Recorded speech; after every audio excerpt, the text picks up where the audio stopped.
মানুষকে একটি open food challenge দেবো তাদেরই পছন্দের খাবার দিয়ে। কিন্তু টুইস্ট হলো সে যতটা খাবে তার প্রত্যেকটার জন্য পাবে 100 টাকা করে। যেমন রাস্তায় বের হয়ে প্রথমে পেলাম একজন রিক্সা চালক, ওনাকে জিজ্ঞেস করলাম ওনার পছন্দের খাবার কি,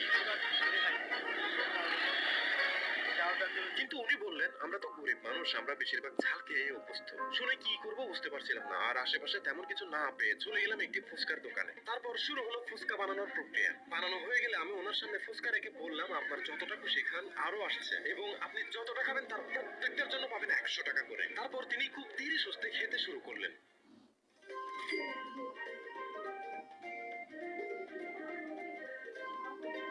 আর উনি খাওয়া শুরু করার পর একটা জিনিস নোটিস করলাম, উনি জানে যে যতটা খাবে তার প্রত্যেকটার জন্য 100 টাকা করে পাবে। তাও তার মধ্যে কোনো তাড়াহুড়ো দেখলাম না এবং বেশি খাওয়ার চেষ্টাও দেখলাম না। এক পর্যায়ে শুধুমাত্র 10টা ফুচকা খেয়ে তিনি বললেন আর খাবেন না। তো আমি 100 টাকা করে 10টার জন্য 1000 টাকা ওনাকে দিয়ে দিলাম।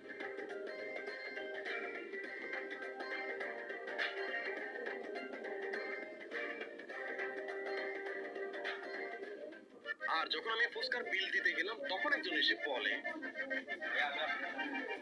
যে সে একটি চটপটির দোকানে চাকরি করে, এখন তেমন কোনো কাস্টমার নেই, তাই আমিও চাচ্ছিলাম কোনো একটা চ্যালেঞ্জে অংশগ্রহণ করবো। তো আর কি জিজ্ঞেস করলাম কি খেতে ভালোবাসে, সে বলল বিরিয়ানি।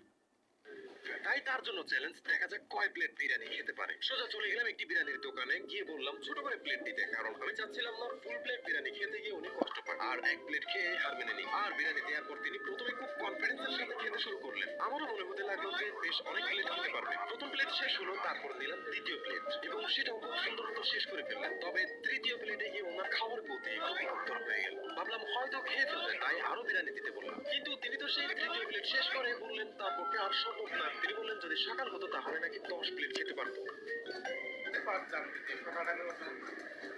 যাই হোক, অন্য একদিন তাকে সকালে খেতে দিয়ে দেখবো। আপাতত তিনি পেলেন 3 প্লেটের জন্য 300 টাকা। তারপর আবার রাস্তায় বের হয়ে খুঁজতে থাকি নতুন কোনো প্রতিযোগী পাওয়া যায় কিনা। আর বেশ কিছুক্ষণ হাঁটাহাঁটি করার পর দেখতে পেলাম একদল নির্মাণ শ্রমিক আসছে, মেবি তারা পেইন্টার। তাদের গিয়ে বললাম আপনাদের মধ্যে কে মিষ্টি খেতে ভালোবাসে, তার জন্য একটি চ্যালেঞ্জ আছে। কিন্তু তারা সবাই বললো সবাই সেই চ্যালেঞ্জে থাকতে চায়। তাই সবাইকে নিয়ে চলে গেলাম কাছে থাকা একটি মিষ্টির দোকানে। আর চ্যালেঞ্জের কোনো শর্ত না বলে শুধু বললাম যত খুশি খেতে পারেন, বিল আমি দেবো, দেখা যাক কে কত খেতে পারে। আর প্রথমজন বেশ চমৎকার ভাবে খাওয়া শুরু করলো। ওনার খাওয়ার গতি দেখে তাড়াতাড়ি বললাম আরো মিষ্টি দিতে।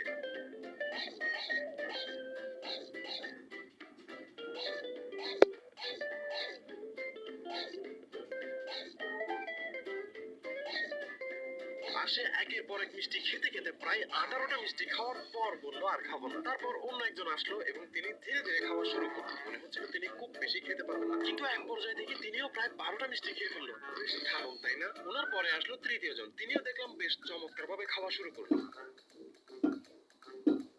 এবং এক এক করতে করতে প্রায় 16টা মিষ্টি খাওয়ার পর বললো আপাতত পেটে জায়গা নেই, পরে খাবো। তারপর আসলো সবার শেষের জন, তাকেই মনে হচ্ছিল সবচেয়ে বেশি খেতে পারবে, কিন্তু কিছুক্ষণ খাওয়ার পরেই তার দেখি অবস্থা কাহিল। আর সে 8টা খাওয়ার পর মনে হচ্ছিল খুব কষ্ট হচ্ছে, তাও তিনি আরো দুটো খেলো এবং তখন বুঝতে পারলাম যে আসলেই তার অনেক কষ্ট হচ্ছিল মিষ্টিগুলো খেতে। এবং আমাদের এই চ্যালেঞ্জ এখানে সমাপ্ত হলো। তারপর যেহেতু ওনাদেরকে খাওয়ার আগে কোনো শর্ত দেয়া হয়নি, তাই আমি যে সবচেয়ে বেশি খেতে পেরেছিল তাকে 1100 টাকা, ওনার যে একটু কম যিনি খেতে পেরেছিল তাকে 1000 টাকা, তার চেয়ে একটু কম যে খেতে পেরেছিল ওনাকে 700 টাকা এবং সবচেয়ে কম যে খেতে পেরেছিল তাকে 500 টাকা দিয়ে ওনাদের বিদায় দিয়ে সেখান থেকে বের হয়ে পড়লাম নতুন কোনো প্রতিযোগীর সন্ধানে। এইবার আপনি কমেন্টে বলুন আপনি কি খেতে ভালোবাসেন এবং ভিডিওটি শেয়ার করুন আপনার সেই ভোজন রসিক বন্ধুকে। আর চ্যানেলটি সাবস্ক্রাইব করুন, ততক্ষণে আমি দেখি নতুন প্রতিযোগী খুঁজে পাওয়া যায় কিনা। লাস্ট শিখাইতে পারেনি।